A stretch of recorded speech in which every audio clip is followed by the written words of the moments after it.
And to beat a team like Mount Sac, you're going to have to get out of your comfort zone. You're going to have to do some things you don't want to do and do them well. And Fullerton College has not done that in this game. 1st and 10 for the Hornets after the completion to Marcush to the near side from the Mountie 42. And now a penalty marker will fly in. Another offside penalty against the Mounties. Perhaps a little too antsy there. And you look at who's out on the field as far as the defense goes for Mount Sac. You only see Solomon, Tama Avena, and Taekwon Glass. Those are the only 3 starters out there defensively for Mount Sac. Yeah, that's it. Magalay's out. Loni Fa's out. Well, the Mounties have – Aaron Simpson's not in. The Mounties have brought in the second stringers here in round 1 of the playoffs. Why not? They lead by 31, 37-6.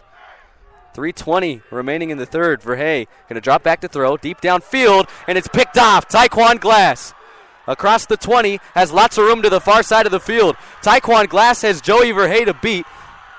Cuts it back, still on his feet, inside the 40, inside the 35, and he's down to the 32-yard line of Fullerton College. Taekwon Glass with interception number 5 on the season, and the beatdown continues. Well, and you mentioned earlier that Verhey never looked comfortable throwing deep down the field, and he took a shot right there, and Taekwon Glass rewarded the Mounties defense with another turnover and some great field position here to punch away possibly another touchdown and provide a little bit more of a cushion here. And not that they need it at 31 points, but nothing can hurt right now for the Mounties offensive unit as they trot back out onto the field. I still see their starters out there on the offensive side with Tolbert and Allo. Glass as sharp as he can be with the interception. Hand off to Omaris Tolbert inside the 30, and he takes a hard pop down to the 26-yard. Boy, I mean, Omaris Tolbert, it hasn't been his best game. He's still gotten into the end zone twice, and he still continues to run hard with a 31-point lead. Well, he doesn't lead the team for no reason in rushing yards. Almost 1,000 yards on the regular season, and he's just showing what kind of runner he is, a very hard-nosed downhill runner, and he'll power through the first tackle typically. Even if you try to get at his shoelaces, he'll try and hurdle over you. But Tolbert's still in this game trying to prove something here for the Mounties. 2nd and 4 for Mount Sac from the Fullerton College 26. Allo still in there along with the rest of the offensive starters. Bubble screen, Gilchrist, and Gilchrist is going nowhere. It's Austin Steele, perhaps the best defensive player for Fullerton College. He leads them in tackles, getting Gilchrist in the backfield for a loss of 3. It'll bring up 3rd and 7.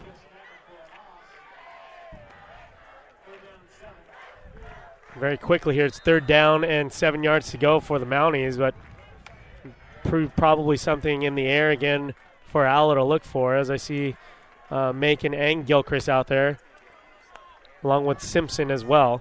Tredante Hill, the other receiver, 4 wide set, 2 in line to each side. The lone back, the big fullback, Brandon Wilson. Allo going to look to throw, has time, going towards Simpson inside the 15. He's got it down to the 12 to move the chains for Mount Sac. Give Justin Allo to Ryan Simpson, 19 yards on the completion.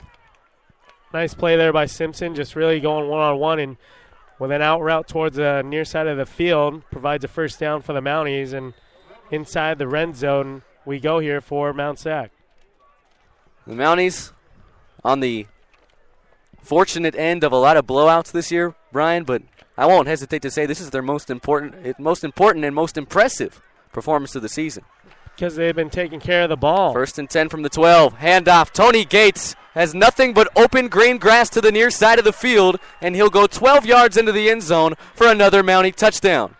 And he was untouched on that last run there, Chris. And Gates, the freshman, just using his wheels, getting around that corner and finding the end zone for the Mounties here. And that'll put them up even bigger now as Gates finding the end zone for the first time in this game. Tolbert with the other 2 rushing touchdowns for your Mounties.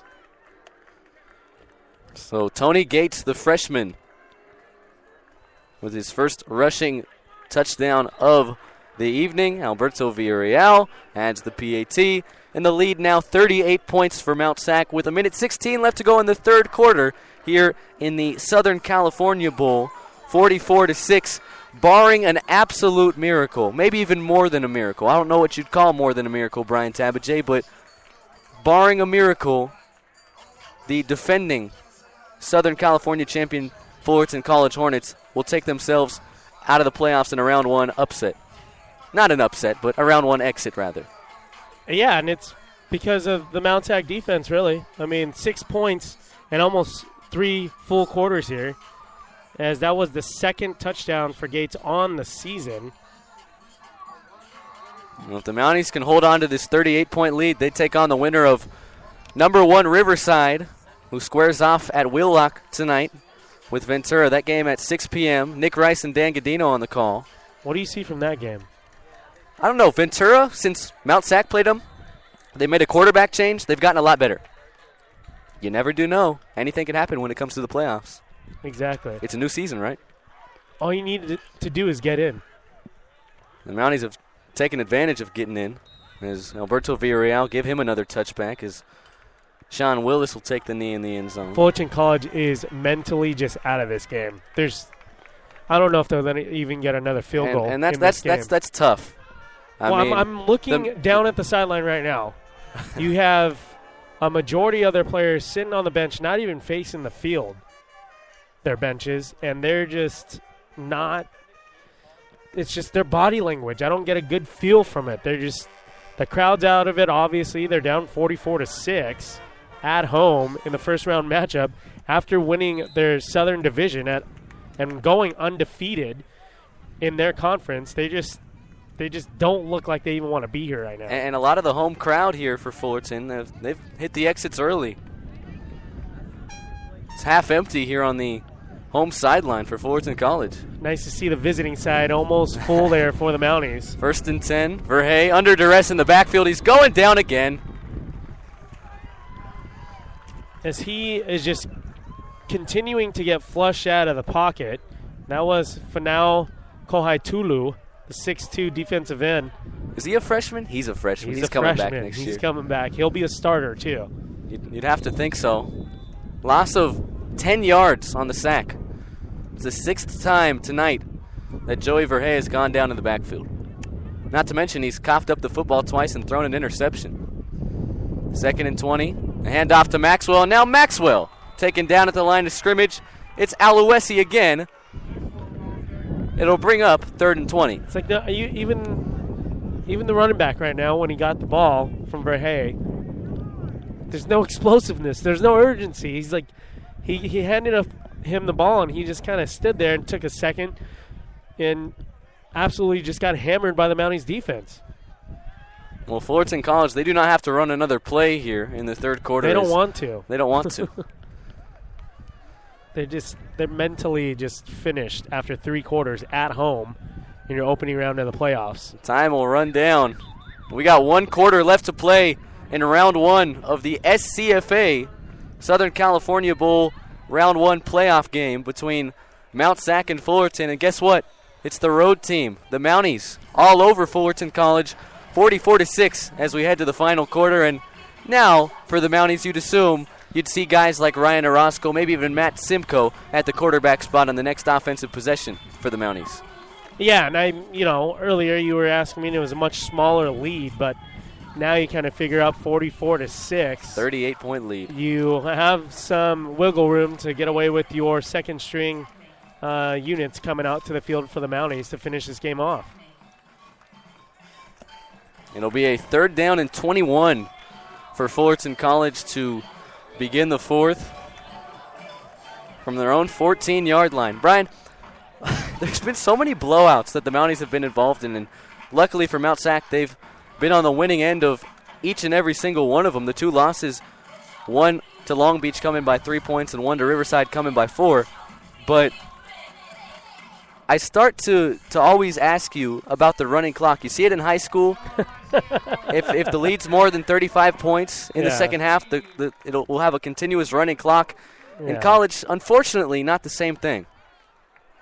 Yeah, and you talk about blowout wins, 62-14 against LA Harbor, 52-7 against Grossmont. Both home games, of course, going undefeated at home this season are the Mounties, and they just.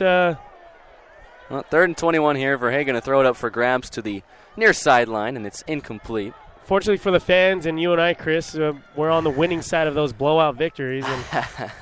And continuous clock is not going to happen right now. Not in this game. And well, I'll tell you this much. I bet Fullerton College wants a continuous clock too right now. Absolutely. I'll tell you this much, Brian. We will have the broadcast for you next week in the Southern California Championship. I'm pretty sure it's safe to say now the Mounties will be able to hold on to this 38-point lead with 14 minutes and 52 seconds remaining.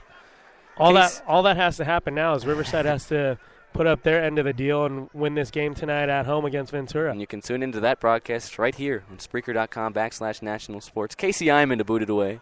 Aaron Vons will call for a fair catch, and he'll make it at his own 37-yard line. And now some extracurricular activity as a Fullerton College player knocked down, looked like Christopher Solomon in blocking for the Mounties. No, that was Marcellus Hunter.